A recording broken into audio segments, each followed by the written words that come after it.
First hi friends, ఈరోజు నేను దమ్ బిర్యానీ కోసం ఫస్ట్ చికెన్ మ్యారినేట్ చేసి పెట్టాను.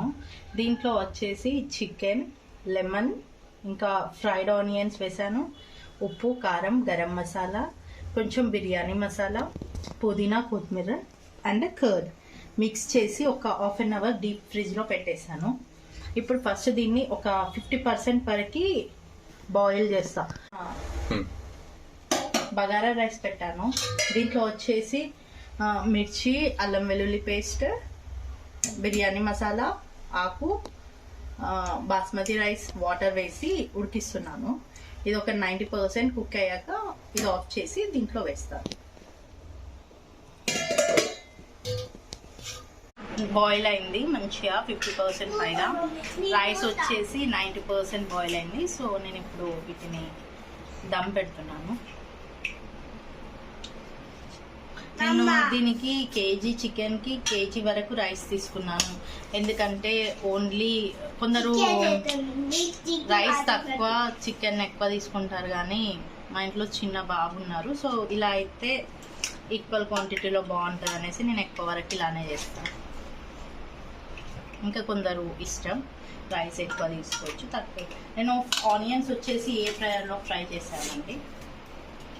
చాలా బాగా వితౌట్ ఆయిల్ అవుతుంది.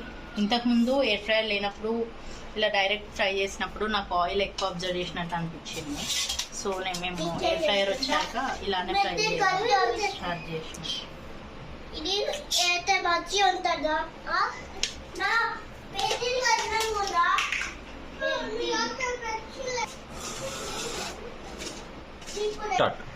మేము నెయ్యి వచ్చేసి ఇక్కడ బఫెలో ఘీ వాడతామండి. స్వచ్ఛమైన నెయ్యి, చాలా బాగుంటుంది టేస్ట్. కొంచెం అరోమా కోసం నేను ఇక్కడ యాడ్ చేస్తున్నాను. నేను యాక్చువల్లీ మెల్ట్ చేయలేదు, సో జనరల్గా ఇట్లా యాడ్ చేస్తాను. ఇది మనం ఎలాగో బాయిల్ చేస్తే మెల్ట్ అయిపోతుంది. చాలా బాగుంటుంది నెయ్యి ఫ్లేవర్ తోటి మన బిర్యానీ అరోమా.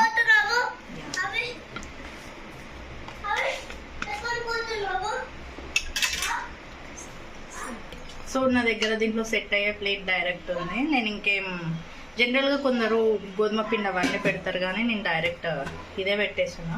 సో దీని మీద వచ్చేసి నేను ఏదైనా కొంచెం బరువుగా ఉంటాను ఇలాంటి బౌల్ ప్రిఫర్ చేస్తాను. సో మనకు ఏం పెట్టకుండా అడ్జస్ట్ అయిపోతుంది.